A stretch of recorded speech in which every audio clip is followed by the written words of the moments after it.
And welcome back again to Marketing Essentials for Small Business, Module 3, Public Relations. We're now on video number 2. So in video number 1, we covered off just what is a press release, and we talked a little bit about different ways to get publicity, and ended on what is your story. So now that you have that story, how do you get that out? How do you get that free publicity? That's what we're going to go into in video number 2. We're going to talk about writing an actual press release. And this is going to be the same whether you are writing to a newspaper, radio, television station, or whether you're going to an online publication or a magazine. So step number 1 is to write your headline. You want this to be brief, clear, and to the point. An ultra compact version of the press release's key point. But you do want to make this very catchy as well. You need to grab your reader's attention, and you need to grab the attention of the person who's going to be reading your press release and hope that they're going to put it into their publication. So this is really your most important step in making sure that this is going to grab their attention. So think of headlines that you see in the newspaper and kind of work from there with your story. We do have a sample press release in this video, and I will include that in your notes as well for your workbook. And while I'm not crazy about the story in the sample, what it does is give you the great formatting so you can see what your press release should look like. And they have actually done a very, very good job with this sample that I found on the headline itself. So check that out when we get to that. The second step is to write the body copy. The press release should be written as you want it to appear in the news story. And remember this, most journalists are very busy and they really don't have time to research your company's big announcement. So much of what you write for your press release will be what the journalists use in their write-up at your big event. Whatever you say to them, whatever you want them to say, this is where you put it. So, if you have a journalist coming in and they're going to be interviewing but talking a little bit about your event first, or if it's a radio personality, they are going to basically use what you give them. If it's in a newspaper, oftentimes what happens is they will use much of what you've written, and they might just alter a couple of things. They might put it in a different person, or maybe correct a few things, but for the most part, being as busy as they are when they're just looking for some good filler material, or if you're looking to get them to actually come out to your event, a lot of times they will use what you've written. So make sure that you are very clear in this. So you're going to start with the date and the city in which the press release originates. The city can be omitted if it's going to be confusing. For example, if the press release is written in New York about events in the company's Chicago division. However, for the most part, you definitely want to begin this with the name of your city in which the event is happening and the date. The lead or first sentence, you should actually, before I carry on, you should also have whether or not this is for immediate release, and we'll talk a little bit more about that in just a minute. So the lead or the first sentence should grab the reader and say concisely what is happening. For example, if it's about a publishing company is releasing their new novel, the first sentence might say, XYZ company just released their first World War II novel by celebrated writers, so-and-so. So it's going to expand the headline just enough to fill in some of the details and bring the reader further into the story. The next 1 or 2 sentences should then expand upon that lead. Next, the press release body copy should be very compact. So avoid using really long sentences and paragraphs, and avoid repetition and overuse of really fancy language, such as a whole lot of adjectives. Really strive for simplicity and no wasted words. Remember, you need to think of this as a news article, not a flowery, a piece of literature. The first paragraph, which should be 2 to 3 sentences, should sum up the press release, and the additional content must elaborate on it. So in a fast-paced world, neither journalists nor the readers will read the entire press release if the start of the article doesn't generate that interest, right? Deal with actual facts. So the events, the products, services, people, targets, goals, plans, projects, etc. Try to provide maximum use of concrete facts. Again, news.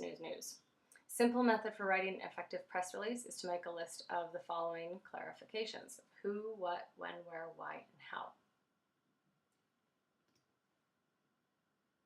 So let's talk a little bit about the 5 W's and the H, of course. So the article is basically who, what, when, where, why, and how. Those 5 W's plus your H should tell the reader everything that they need to know. With the basics defined of who is this about, what is the actual news, where does the event take place, why is this news, and how is this happening? Now fill in the gaps with information about those people, products, items, dates, and other things related with that news.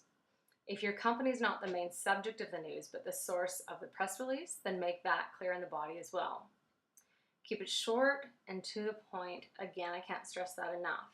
The length of a press release should really try to be, if you're doing a hard copy, double space it, no more than 3 pages. Try to keep it to about 1.5 pages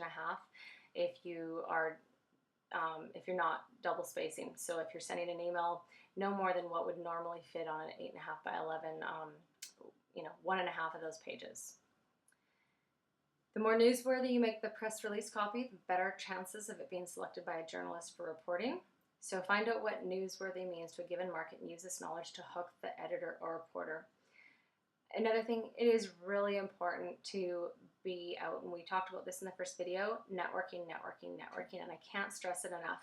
A lot of newspaper editors and other people within the community who will be writing, whether it be just a little coffee shop editorial piece or whatever it is, there's going to be people within your community who write these things, newsworthy people who are attending events like Business After Business and other events in your community. Get out at those events and get to know them.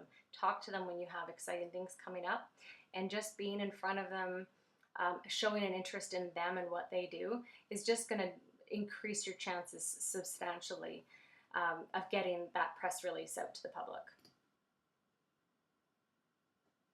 Next, on writing a press release, include information about the company.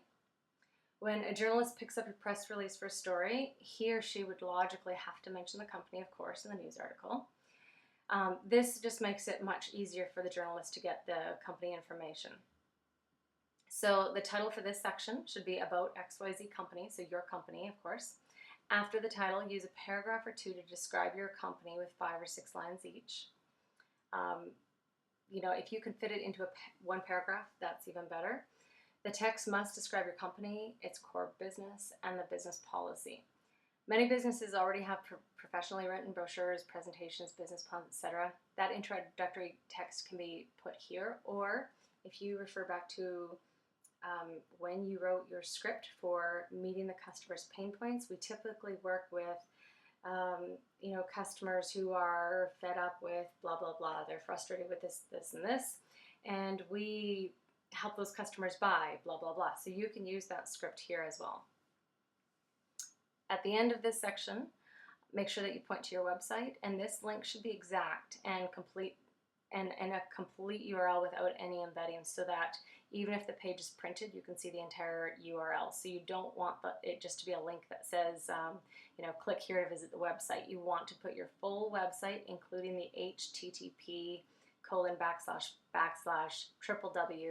then the website.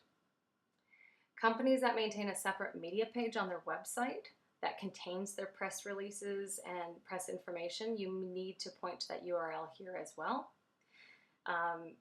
Media page will typically have a press release kit and contact information, so make sure you have that full website.